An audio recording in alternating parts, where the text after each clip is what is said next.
नमस्कार, नेशन भारत देख रहे हैं आप। मैं हूं राकेश। बिहार में राज्यसभा सीट को लेकर सियासत तेज हो गई है। जहां एक ओर एनडीए की तरफ से सुशील कुमार मोदी को राज्यसभा उम्मीदवार बनाया गया, तो वहीं दूसरी ओर महागठबंधन की ओर से अनुमान लगाया जा रहा है कि श्याम रजक को राज्यसभा उम्मीदवार बनाया जाएगा। और इस बात की मुहर भी लग गई कि श्याम रजक ही आरजेडी से राज्यसभा के उम्मीदवार होंगे। वहीं श्याम रजक का कहना है कि राज्यसभा की सीट दलित के खाते में जानी चाहिए। इसे लेकर आरजेडी रामविलास पासवान की पत्नी को राज्यसभा भेजना चाहती थी, लेकिन लोजपा ने आरजेडी के ऑफर को ठुकरा दिया। ऐसे में यह कयास लगाए जा रहे हैं कि महागठबंधन की ओर से श्याम रजक ही राज्यसभा उम्मीदवार होंगे।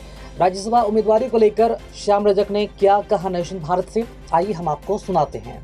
कि रामविलास जी ने लगातार दलितों की लड़ाई लड़ने का काम किया और रामविलास जी पहचान भी हुई और दलितों को सम्मान बढ़ा, दलितों का साथ बढ़ा, उसमें रामविलास जी की एक बड़ी भूमिका रही है।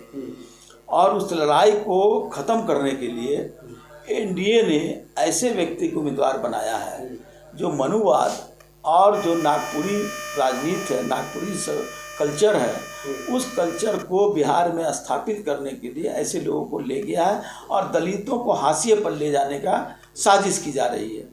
तो इसमें ये बट न देखते हुए मेरा पुनः आग्रह होगा, विनयपूर्वक आग्रह होगा कि लोजपा को श्रीमती रीना पासवान जी को उम्मीदवार बनाना चाहिए।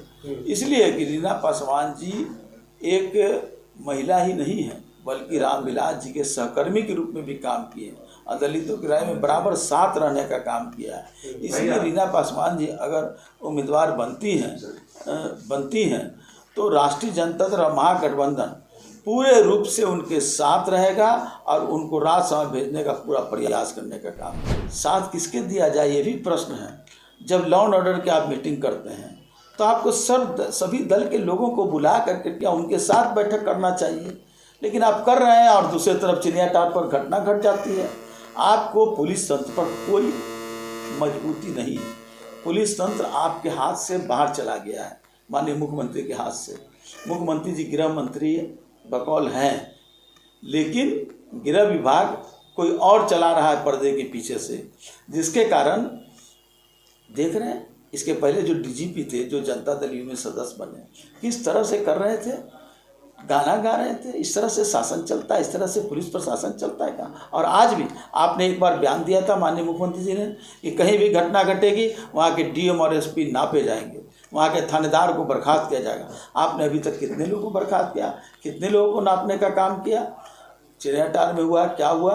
पटना के एसपी और डीएम को आपने नापने का काम किया, वहाँ के थानेदार को आपने बर्खास्त करने का काम किया? या और भी जहाँ घटना हो रही है, बेगूसराय में घटना, बिहार के कोई भी इलाके नहीं बचे हुए हैं जहाँ हत्या, अपहरण, दलितों के साथ अन्याय, अत्याचार, लूटपाट और बलात्कार की घटना नहीं हो रही है। लेकिन बिहार सरकार सिर्फ बैठक कर रही है और बैठक करके अपनी जिम्मेदारी से मुक्त हो जाने का काम कर रही है।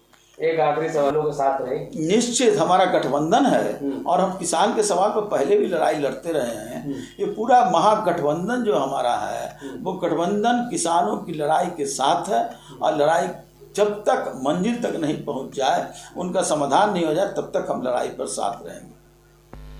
तो राज्यसभा के उम्मीदवारी के लिए श्याम रजक की जो दावेदारी है, बिल्कुल उस पर मुहर लग गई है। अब ये फिक्स हो गया है कि आरजेडी की तरफ से राज्यसभा के उम्मीदवार श्याम रजक ही होंगे। लेकिन इस बात की भी खबर ये आई है कि लोजपा सुप्रीमो चिराग पासवान ने आरजेडी के उस ऑफर को ठुकरा दिया, जिस ऑफर में आरजेडी ने रामविलास पासवान की पत्नी को राज्यसभा के लिए उम्मीदवार बनाने की बात कही थी। और खबर ये भी आ रही है कि लोजपा सुप्रीमो चिराग पासवान ने राज्यसभा उम्मीदवार के लिए अपने किसी भी पार्टी या फिर अपने नेता को खड़ा नहीं किया।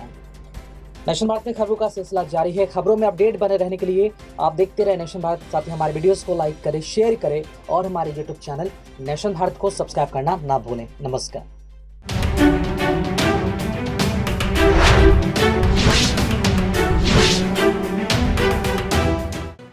लेटेस्ट खबरों से जुड़े रहने के लिए हमारे चैनल नेशन भारत को सब्सक्राइब करें और बेल आइकन को दबाएं ताकि कोई खबर छूट न पाए।